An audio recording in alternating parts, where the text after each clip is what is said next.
محمد رسول الله صلى الله عليه وسلم وعلى آله وأصحابه وذريته وأنصاره ثم خصوصا إلى أرواح ساداتنا أبي بكر وعمر وعثمان وعلي وبقية صحابة رسول الله أجمعين التابعين التابعين وتابعيهم بإحسان إلى يوم الدين ثم خصوصا إلى روح سيدنا آدم وأمنا سيدنا حواء وما تناسل بينهما إلى يوم الدين ثم خصوصا إلى أرواح جميع أهل القبور من المسلمين والمسلمات والمؤمنين والمؤمنات من مشارق الأرض إلى مغاربها غفر الله ذنوبهم وستر عيوبهم وجعل الجنة مثواهم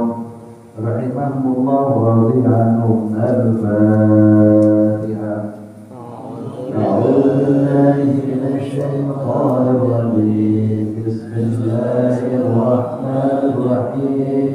الحمد لله رب العالمين الرحمن الرحيم مالك يوم الدين إياك نعبد وإياك نستعين اهدنا الصراط المستقيم صراط الذين أنعمت عليهم غير المغضوب عليهم ولا الضالين.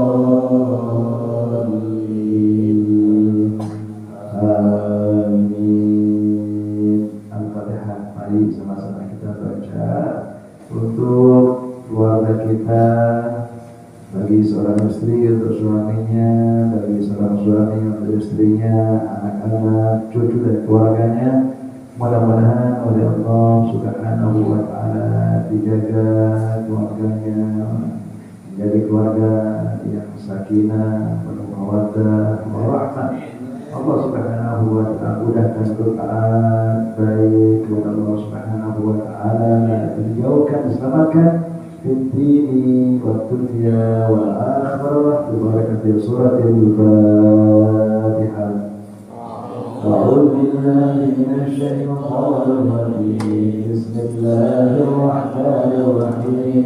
الحمد لله رب العالمين الرحمن الرحيم مالك يوم الدين إياك نعبد وإياك نستعين اهدنا الصراط المستقيم صراط الذين أنعمت عليهم غير المغضوب عليهم ولا الضالين. آمين.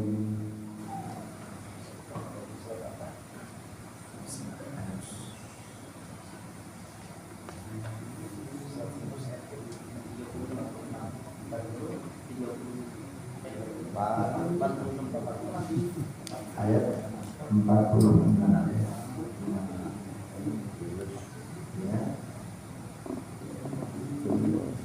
وإما نرينك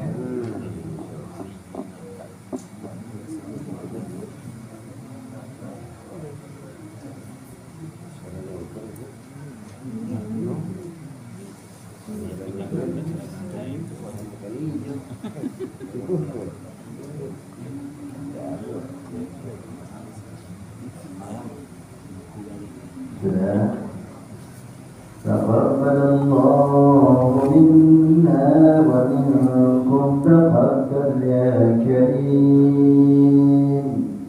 أعوذ بالله من الشيطان الرجيم. أعوذ بالله من الشيطان الرجيم. بسم الله الرحمن الرحيم. بسم الله الرحمن الرحيم. وإما نرينك بعض الذي نعدهم وإما نرينك بعض الذي نعدهم أو نتوفينك فإلينا أو نتوفينك فإلينا مرجعهم ثم الله فإلينا مرجعهم ثم الله شهيد على ما يفعلون ثم الله شهيد على ما يفعلون ولكل أمة رسول ولكل أمة رسول فإذا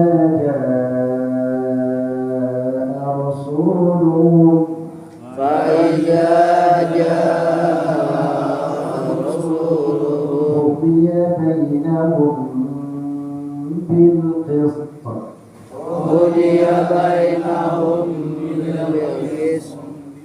وهم لا يظلمون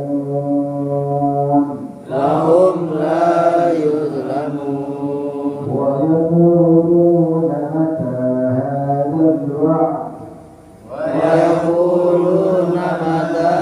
هذا الوعد إن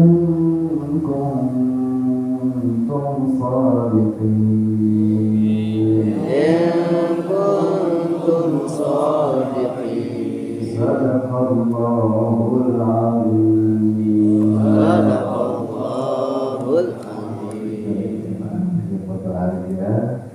Yang dibolehkan Allah Subhanahu wa taala khusus para pengurus mushola madrasah yang berbahagia yang dibolehkan Allah Subhanahu wa taala, Ustaz Al-Hadwan, Ustaz Al-Hazir bin Aswari, Ustaz Al-Mawardi, Ustaz Suryadi, Ustaz Al-Hamzah Al-Zaini dan juga yang lain-lain, ibu-ibu hajah, ibu ustazah dan juga bapak-bapak serta saudara sekalian yang dimuliakan Allah Subhanahu wa taala.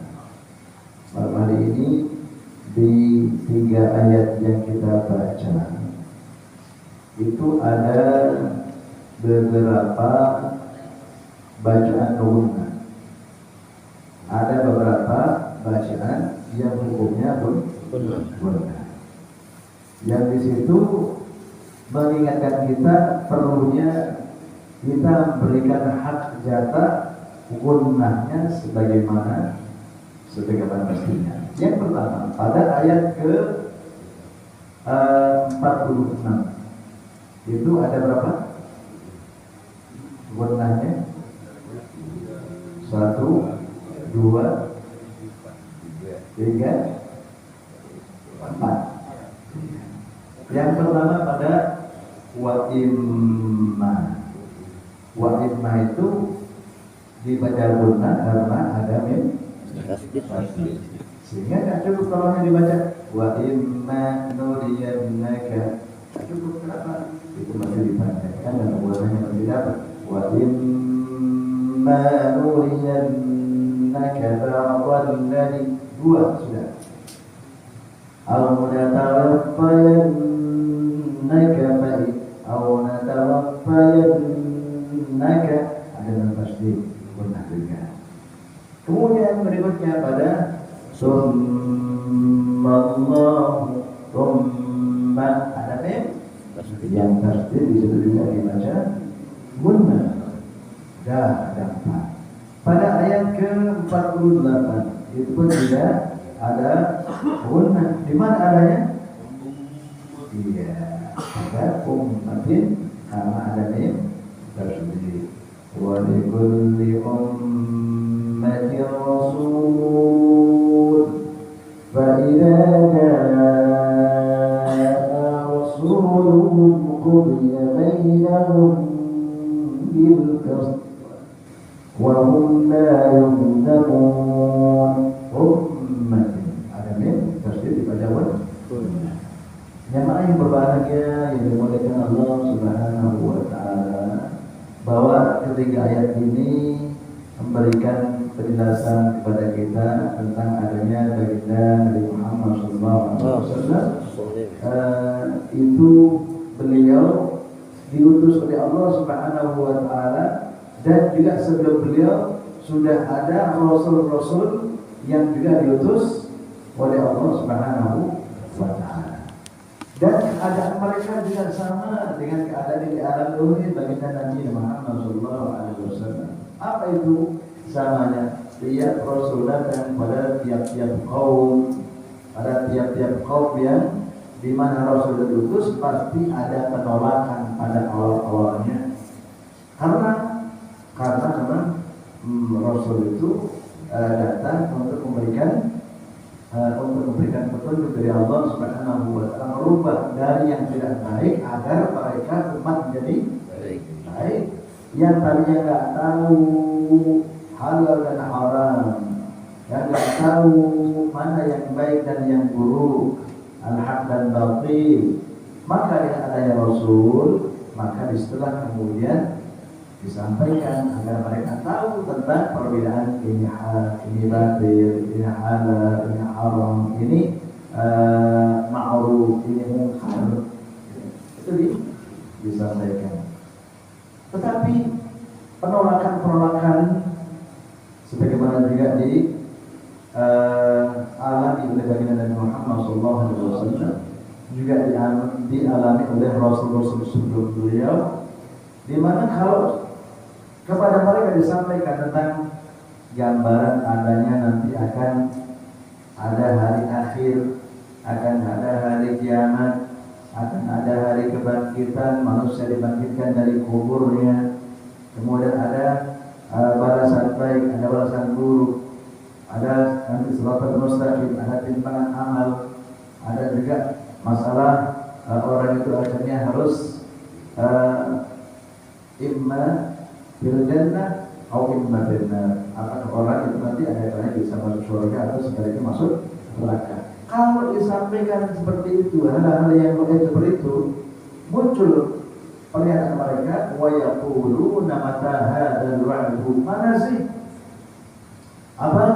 datangnya ancaman-ancaman yang begini itu, in kuntum shadiqin, jika kalian semua adalah orang yang baik. Rasul-rasul pun juga sampaikan, ditantang begitu oleh masyarakatnya, oleh umatnya, oleh kaumnya.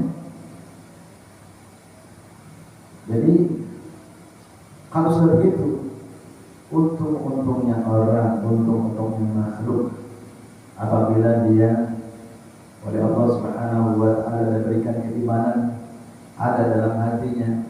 Untung-untungnya orang apabila dia diberikan keimanan oleh Allah Subhanahu wa Ta'ala, hidayah oleh Allah Subhanahu wa Ta'ala. Dengan hidayah itulah kemudian dia sama-sama dengan orang lain pun juga bekerja, dia pun juga bekerja. Orang lain punya rasa capek, dia pun juga punya rasa capek. Tetapi untuk orang-orang yang dapat hidayah, untuk orang-orang yang mukmin beriman kepada Allah Subhanahu wa Ta'ala, sama-sama kerjanya tentu tidak asal. Kerjanya tidak asal memburu, asal banyak dapat uang, tetapi juga harus memperhatikan halal dan haram. Walaupun juga misalnya dalam bermuamalah interaksi sosial, hubungan bersama tetangga, bersama dalam masyarakat, sama-sama dengan kerja, itu kalau orang-orang beriman senantiasa bagaimana agar hubungannya itu baik dan Allah ridho. Makanya katanya dalam berucap pun ke orang-orang mukmin itu mestinya juga mengucapkan milih kata-kata yang kalau diucapkan akan khairan, akan baik nilainya. Kalau dia mengucapkan suatu kalimat, berkata-kata bagaimana kata-kata itu bermanfaat bagi orang lain. Kalau dia mengucapkan kata-kata, maka kata-kata itu bisa menyejukkan. Kalau dia mengucapkan kata-kata, maka kata-katanya akan bisa menginspirasi, memotivasi orang, mendorong orang untuk supaya orang termotivasi, orang bisa berbuat lebih giat terhadap kebaikan dan juga dengan merasa putus asa dalam menjalani kehidupan. Kenapa bisa begitu? Karena yang ngomong adalah orang-orang mukmin, orang-orang yang mendapat hidayah baik dalam rumahnya, baik dalam masyarakatnya. Maka kalau orang mukmin itu di antara salah satu tandanya bagi Nabi Muhammad SAW menyampaikan, "Man kana yu'minu billahi wal yawmil akhir falyaqul khairan aw liyasmut." Barang siapa orang yang percaya kepada Allah, beriman kepada Allah dan hari akhir, falyaqul khairan, maka kalau bercakap-cakap, berkata-kata, berucap khairan, bercakaplah, ngomonglah dengan omongan yang baik. Kalau nggak mampu, kalau nggak ada yang ngomongin kebaikan, awliyasmut. Kalau sudah begini yang dipilih, kalau ini merupakan kata-kata yang keluar dari lisannya orang-orang mukmin, maka dalam keluarga perkataan istri pun juga akan enak didengarkan suaminya, perkataan suami pun juga akan enak didengar istrinya, perkataan seorang orang tua pun juga akan enak didengarkan oleh anaknya, perkataan anak pun juga akan enak didengarkan oleh orang tuanya, perkataan saudara sang kakak juga enak didengarkan adiknya, adik pun juga akan enak didengarkan oleh kakaknya. Kenapa? Karena dia orang mukmin. Sementara kan seolah-olah ada jarak antara keimanan dengan perilaku kehidupan kita ini. Seolah-olah kadang-kadang itu terjadi dan terasa bahwa dianggapnya orang itu kalau sudah beriman kepada Allah Subhanahu wa Ta'ala, dia rajin ibadah, sudah sampai situ saja. Dianggapnya agama ini nggak ngurusi bagaimana bermasyarakat, berkeluarga, bagaimana tata sopan santun, etika komunikasi dan keluarga. Seolah-olah enggak, itu bukan agama. Padahal agama sangat ngatur masalah itu. Di hari kiamat itu digambarkan nanti ada orang yang berbuat baik, di mana perbuatan baiknya ini tidak dilirik, tidak dilihat oleh Allah Subhanahu wa Ta'ala. Ada kebaikan jelas-jelas telah dilakukan oleh seorang, tetapi oleh Allah Subhanahu wa Ta'ala dengan dilirik, tidak dilihat. Kenapa? Karena kebaikan itu dia lakukan untuk orang-orang yang jauh-jauh di Parani, orang-orang yang jauh-jauh dia samperin. Justru saudara dekatnya malah diabaikan, nggak mendapatkan perlakuan baik sebagaimana orang-orang yang jauh itu. Ini dari kiamat diantaranya Allah menggambarkan contoh-contoh orang yang nggak dilihat, nggak dilihat amal kebaikannya adalah orang seperti itu. Makanya orang itu kalau berbuat baik, urut-urutannya dalam Al-Quran Karim Allah Subhanahu wa Ta'ala kasih tunjuk tentang berbuat ihsan, tentang berbuat baik. A'udzu billahi minasyaitonir rajim. Bismillahirrahmanirrahim. Wa'budullaha wa la tusyriku bihi syai'an wa bil walidayni ihsana wa bil qurba wal yatama wal masakin wal jari bil qurba wal jari bil junubi wal sahibi bil jambi wa ibn as-sabil wa ma malakat aymanukum. Ada 10 urutan orang itu berbuat baik. Allah ada urutannya. Bila tunjuk bagaimana orang beriman itu berbuat baik itu ada caranya. Ada apa istilah urutan itu apa? Kalau bahasa orang sekarang apa urutan itu ada susunan prioritasnya. Ada skala prioritasnya, mana dulu ada urutannya. Pertama, wa'budullah, beribadah kalian kepada Allah Subhanahu wa Ta'ala, taat padanya. Wala tusyriku bihi syai'an, jangan sampai kalau beribadah kepada Allah Subhanahu wa Ta'ala rusak itu ibadahnya jadi sia-sia karena perbuatan syirik. Makanya syirik yang kedua. Terus kemudian yang ketiga, setelah itu orang harus wabil walidayni ihsana, berbuat baik kepada kedua orang tua. Abil walidaini ihsanan wa dzil qurba. Setelah kedua orang tua, berbuat baik itu kepada sanak kerabat, saudara. Yang dimaksud saudara siapa? Yang dimaksud saudara itu termasuk diantaranya adalah kalau yang sama-sama keluarganya dia sepantaran dengan dia berarti ada kakak atau adik. Terus kemudian kalau dari bapak ada kakaknya bapak, ada adiknya bapak. Kalau dari ibu juga sama, ada kakaknya ibu atau adiknya ibu. Terus kemudian ke atas pun juga begitu, ke bawah juga begitu, samping juga begitu, sampai ke anaknya misalnya. Mereka semua itu ada kerabat. Itu jatuh pada urutan yang keempat. Ya. Tapi dalam hal berbuat baik, jatuhnya yang kedua setelah orang tua. Wabil walidaini ihsanan wa dzil qurba wal yatama, baru anak-anak yatim. Anak-anak yatim jatuh urutan ke berapa? 5. Dalam hal berbuat baik itu wabil walidaini ihsanan, berbuat baiklah kedua kepada orang tua, yang kedua kepada kerabat, yang ketiga kepada anak yatim. Jadi anak yatim bagian yang ketiga. Bukan dibalik. Anak yatim dulu, tidak ke orang tua tidak, juga ke kerabat juga tidak. Tidak, yang dulu kan. Tapi orang tua dulu, kerabat baru anak yatim. Hal seperti ini penting. Sehingga kadang-kadang merupakan bagian dari keprihatinan kita. Sholatnya rajin, puasnya rajin, tiap hari sholat alhamdulillah, nggak pernah ada sholat kita sudah putih, sholat takut terus. Tapi yang anaknya, karena juga aku berkali yang aku bertahun-tahun lama banget. Soalnya kayak nggak ada dosa, kayak nggak ada salah ada, masya Allah, ya kembali. Nggak boleh.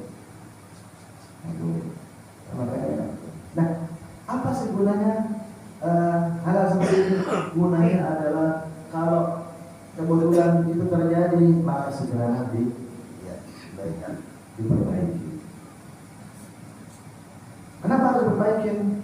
Iya, karena ya kalau kita mengaku orang beriman itu harus, karena kita percaya kepada hari akhir. Semua akan dinilai, jangan sampai nanti kita berbuat sana sini, kemudian nanti akan dilihat oleh Allah Subhanahu wa Ta'ala gara-gara kita mengabaikan perbuat baik kepada sanak saudara, sanak keluarga, sanak kerabat. Ini penting banget. Baik yang lain dari Allah Subhanahu wa Ta'ala. Yang terakhir saya berikutnya bahwa kita yang saat ini banyak nikmat yang Allah Subhanahu wa Ta'ala berikan kepada kita, baik itu kesehatan, kesempatan kerja, nikmat keluarga, nikmat juga dipercaya orang, nikmat juga macam-macam nikmat. Itu adalah nikmat yang banyak sekali jumlahnya. Sehingga tatkala Allah Subhanahu wa Ta'ala menyampaikan misalnya dalam Al-Qur'an supaya kita ingat itu, Allah sampaikan, "A'udzu billahi minasyaitonir rajim. Wa in ta'uddu ni'matallahi la tuhsuha." Wa in ta'uddu, dan jika kau menghitung, jika kau berusaha untuk menghitung nikmat Allah, la tuhsuha, kalian tidak akan mampu untuk menghitungnya. Nikmat itu banyak banget yang telah diberikan oleh Allah Subhanahu wa Ta'ala. Ada 2 macam di antaranya yang sangat besar. Apa itu? Nikmat yang kita pernah minta, dan ada nikmat yang tidak pernah kita minta tapi kita dikasih. Contoh misalnya, kalau orang tidur ya karena capek, waktu capek dalam kita mau tidur kan kita nggak pernah minta. Jadi pada kecil kita nggak pernah program kalau kita minta, ya Allah saya minta tidur, kan otomatis kasih oleh Allah Subhanahu wa Ta'ala. Dan itu nikmat sifat otomatis yang diberikan oleh Allah Subhanahu wa Ta'ala. Perintah dari Allah Subhanahu wa Ta'ala, chipnya udah begitu tugasnya ada. Begitu capek dia baru tidur udah hilang. Nah, sudah cukup juga akan ada kerja yang sangat sistematis yang sangat otomatis juga yang diberikan oleh Allah Subhanahu wa taala secara otomatis. Nanti akan bangun sendiri. Kita kalau pakai program, nggak pakai program itu, dan kita nggak pernah beli. Ya Allah, saya akan mau beli pulsa dulu supaya nanti kalau tidur dan pulsa saya supaya bisa bangun, pulsa untuk bangunin. Nggak ada. Nggak beli. Ya. Kalau kita tidur ya bangun langsung. Itu nikmat dari Allah Subhanahu wa taala. Jadi nggak ada minta. Apalagi banyak sekali denyut jantung, di mana jantung kita bisa memompa ada oksigen yang mendorong darah ke beberapa anggota tubuh kita. Itu pun juga kita nggak pernah pesan. Itu nikmat dari Allah Subhanahu wa taala. Buktinya apa? Buktinya itu semua tatkala